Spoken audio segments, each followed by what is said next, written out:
Economics optional में आप सभी का स्वागत है।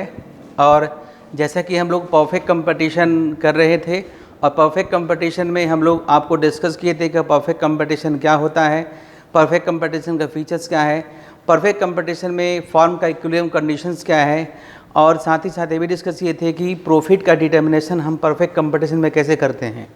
लेकिन कुछ बातें और है जो आपको सीखना रह गया था कि परफेक्ट कंपटीशन जो प्राइस चेंजेस होगा वो कैसे होगा।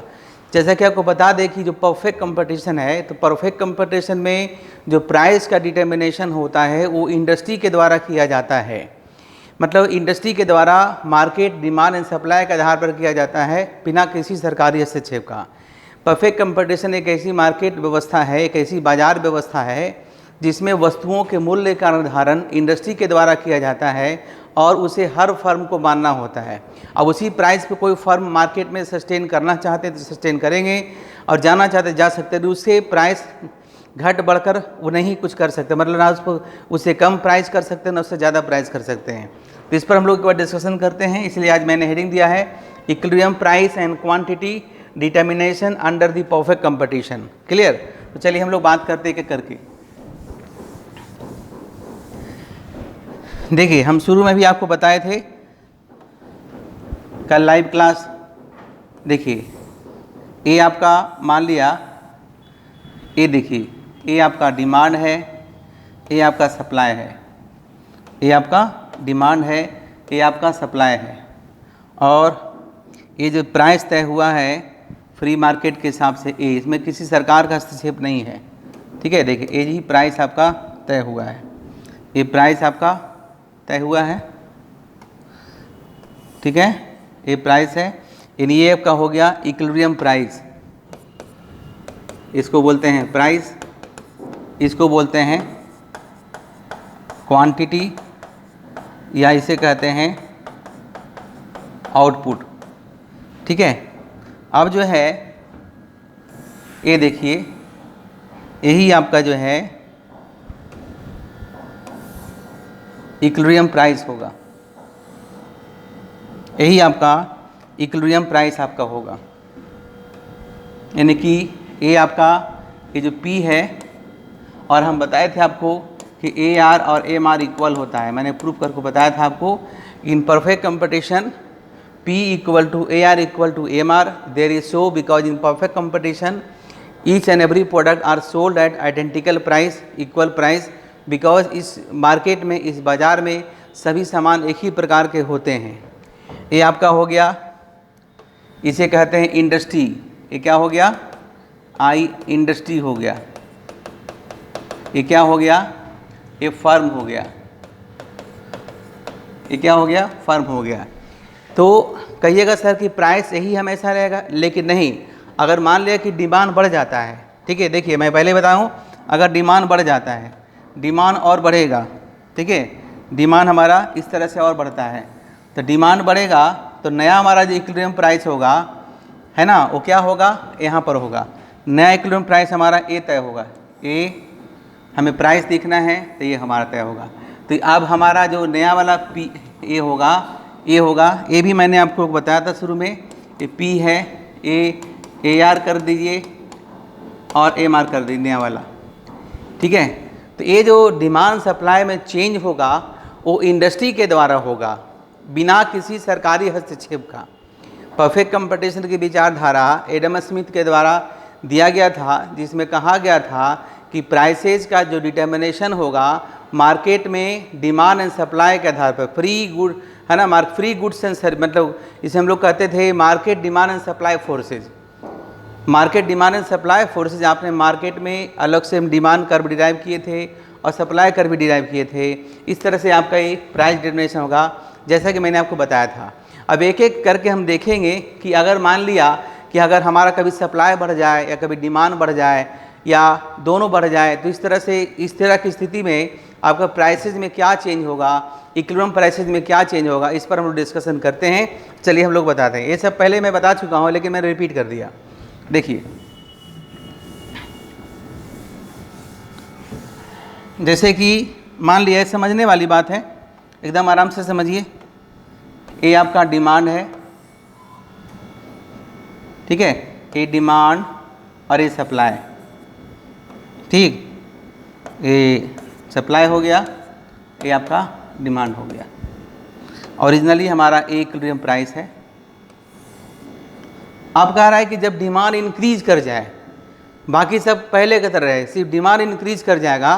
तो जब डिमांड इंक्रीज करेगा, तो हम जब डिमांड पढ़ाए थे बताए थे ना कि जब डिमांड इंक्रीज करेगा तो डिमांड इंक्रीज करेगा तो हमारा डिमांड इस तरह से इंक्रीज करेगा, राइटवर्ड शिफ्ट करेगा, हमने बताया था। जब डिमांड इंक्रीज करेगा तो ऐसी स्थिति में हमारा जो इक्विलिब्रियम प्राइस है वो क्या होगा, यहाँ पे होगा। यानी कि हमारा ऐसे Q1 है तो वहाँ OP है, OP1 है। क्या बढ़ा, डिमांड बढ़ा, सप्लाई पहले की तरह है।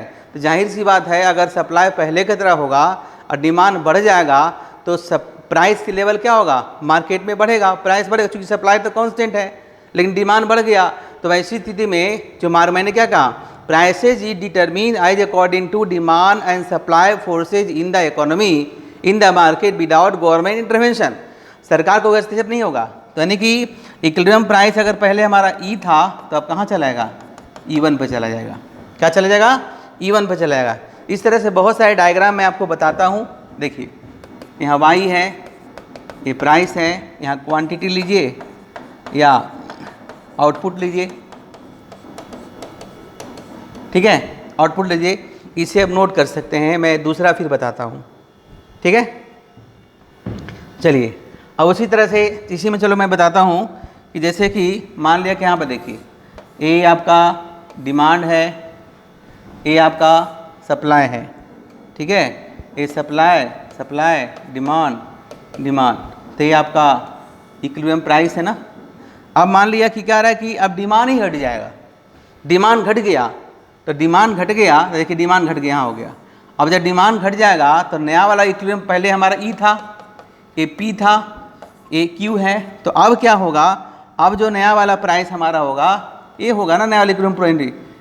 देखिए प्राइस कम जाएगा, कैसे, डिमांड कम गया, प्राइस कम जाएगा, इक्विलिब्रियम प्राइस हमारा E1 पे आ जाएगा। समझ रहे बातों को।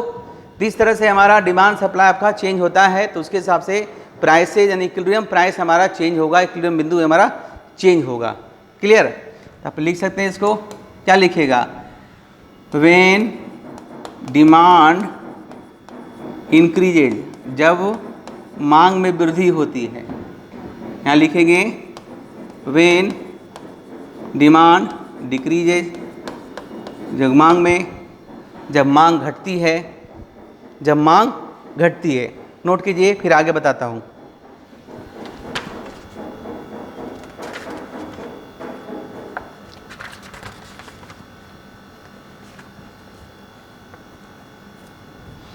ठीक है,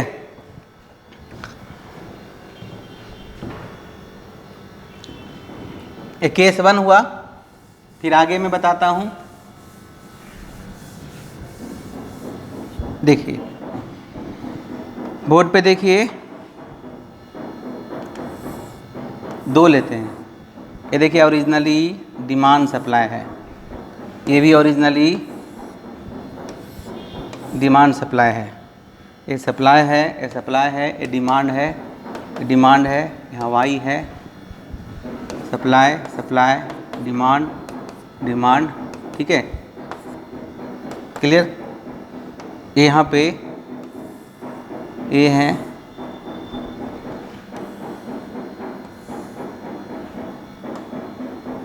ये हो गया OP, ये हो गया PQ। देख रहे हैं हम लोग।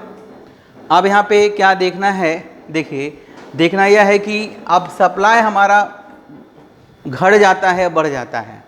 सप्लाई अगर हमारा बढ़ जाता है, डिमांड नहीं बढ़ा, सप्लाई जैसे हमारा अभी इक्विलिब्रियम पॉइंट क्या है, देखिए हमारा ई इक्विलिब्रियम बिंदु हो गया, ये प्राइस हो गया। सप्लाई अगर बढ़ेगा तो देखिए, तो सप्लाई अगर बढ़ेगा तो इस तरह से बढ़ेगा, तो सप्लाई बढ़ेगा लेकिन डिमांड नहीं बढ़ेगा तो प्राइस क्या होगा, कम जाएगा ना, प्राइस क्या होगा, कम जाएगा। दोनों एक साथ पढ़ रहे हैं, यहाँ देखिए P है, ये प्राइस क्या होगा, कम जाएगा। सप्लाई तो बढ़ गया, जैसे हमारे नया सीजन में आलू या पोटैटो बढ़ जाती है या गोभी की यूनिट बढ़ जाती है, तो जाहिर सी बात है क्या होगा, प्राइस लेवल आपका कम जाएगा। बस यही सीखना है, उसी तरह से अगर इसमें सप्लाई बढ़ गया, इसमें अगर सप्लाई घट जाता है, तो सप्लाई अगर घट जाता है, देखिए सप्लाई घटेगा तो बैकवर्ड शिफ्ट करेगा, तो सप्लाई घटेगा लेकिन डिमांड नहीं घटा, तो वैसी स्थिति में क्या होगा, वैसी स्थिति में हमारा इक्विलिब्रियम प्राइस हमारा बढ़ जाएगा। ठीक है, क्लियर, नोट कीजिए इसको भी। बस इसी तरह का चीज़ है, इसमें आप इधर लिख सकते हैं, यहाँ पे प्राइस है, यहाँ पे क्वांटिटी है, यहाँ पे प्राइस है,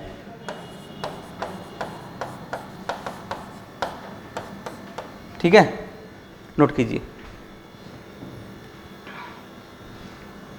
ई वन हो गया, यहाँ पर ओरिजिनल हमारा ई है, यहाँ ई वन हो गया, यानी ये यहाँ से यहाँ आ गया और ये यहाँ से यहाँ चला गया। किसी में प्राइस बढ़ेगा, किसी में प्राइस घटेगा, बस यही डिमांड सप्लाई के द्वारा करना है। क्लियर,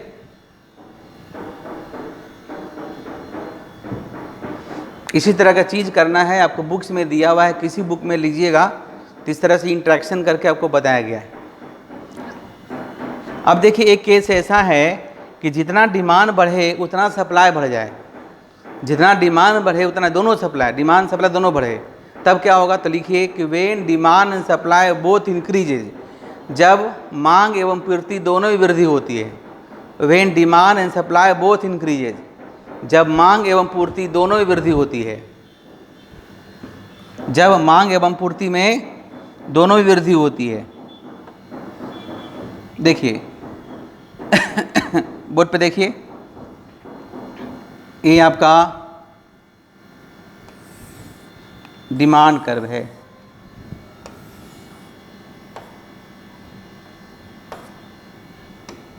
ये आपका सप्लाई कर्व है।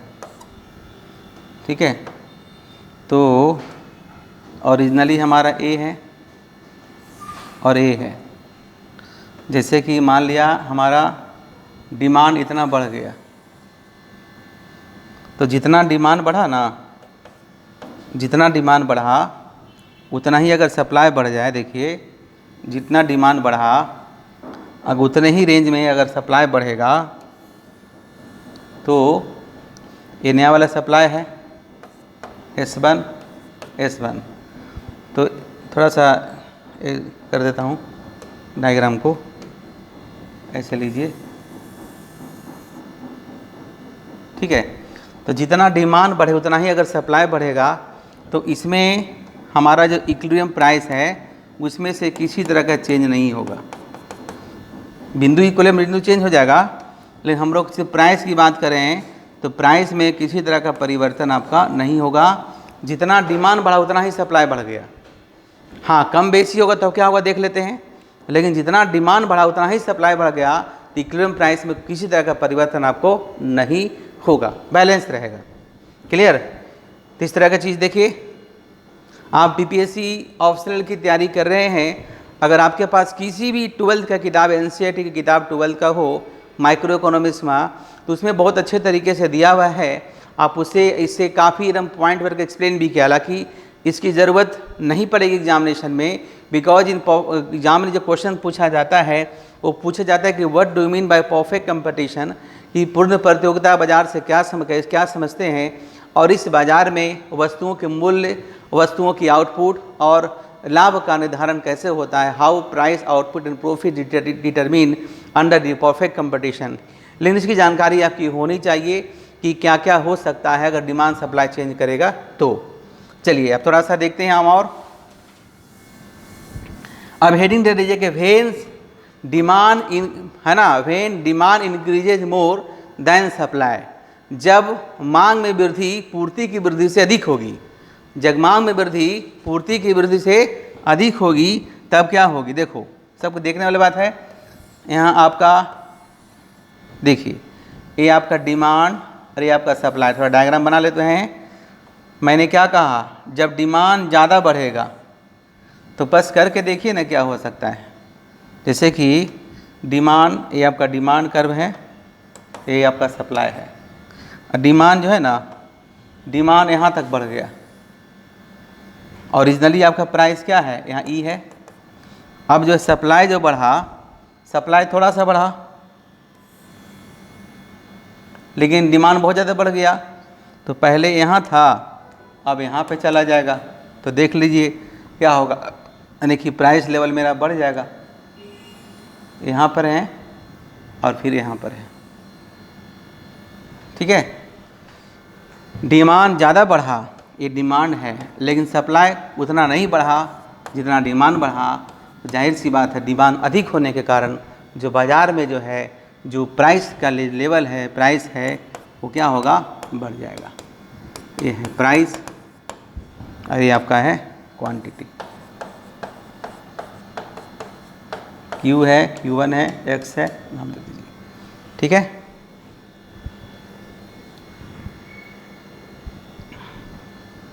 इसके बाद हेडिंग दे दीजिए when demand increases less than supply, जब मांग में वृद्धि कम होगी पूर्ति के अनुपात में या पूर्ति के कंपैरिजन में, पूर्ति की तुलना में, तब क्या होगा। तो जो भी कुछ कंडीशन रहे ना उसको करके देख लीजिए तो अच्छा से आपको समझ में आपको आ जाएगा। और इस तरह का बहुत सारे चीज़ें हैं लेकिन सभी की ज़रूरत नहीं है, कुछ इंपॉर्टेंट फैक्ट्स था जिसको मैं आपको बता देता हूँ। इसके बाद हम लोग शुरू करेंगे मोनोपोली और थोड़ा सा हम बताएंगे कि अभी हम लोग शॉर्ट रन पढ़ें, लॉन्ग रन में जो है प्रॉफिट मैक्सिमाइजेशन या प्राइस एंड आउटपुट का डिटर्मिनेशन परफेक्ट कंपटीशन में कैसा होता है उसको भी हम लोग डिस्कस करेंगे। चलिए ठीक है, अब हेडिंग दे दीजिए when demand increases less than supply, then supply. तो देखिए बोर्ड पे देखिए, ये आपका देखो ये डिमांड है, ये सप्लाई है, ये सप्लाई है, ये आपका डिमांड है। क्या कह रहा हूँ कि डिमांड कम बढ़ेगा, डिमांड कम बढ़ेगा। तो पहले ये आपका जो है ना इसको करके देख लीजिए, ये यहाँ पे आ रहा है और ये यहाँ पे आ रहा है। तो डिमांड यानी कि डिमांड जो है बढ़ा, तो डिमांड बढ़ा इधर शिफ्ट करेगा। ये देखिए डी है, ये D1 हो गया और सप्लाई बहुत ज़्यादा बढ़ गया, यानी कि सप्लाई जो है ना सप्लाई एकदम यहाँ तक बढ़ गया। तो जाहिर सी बात है सप्लाई ज़्यादा बढ़ जाएगा, डिमांड उतना नहीं बढ़ेगा, तो प्राइस लेवल का यानी प्राइस क्या होगा, घट जाएगा। और यहाँ पर देखिए यहाँ कुछ करना नहीं है, यहाँ पे ये आपका देखिए समझ में नहीं आए तो जहाँ पे इंटरसेक्ट किया है, ठीक है, देखो यहाँ पे इंटरसेक्ट किया है, दे दो और इसके सामने लाइन खींचिए, पता चल जाएगा।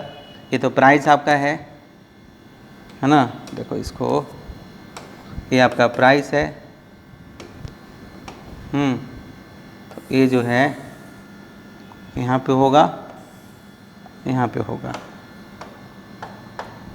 ठीक है, यानी कि हमारा Q है, Q1 है।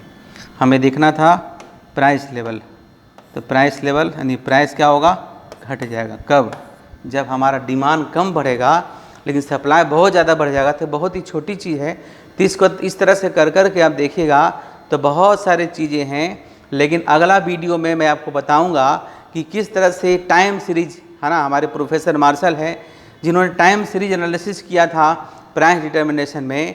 तो अगर इस तरह का छोटी छोटी बातें समझ गए हैं तो आगे अगला लेक्चर में आपको सारी बातें आपको समझ में आपको क्या होगा, आ जाएगा। तो हम आज यहीं तक रखते हैं, फिर हम शाम में मिलते हैं तो आपको मोनोपोली शुरू करेंगे। Thank you.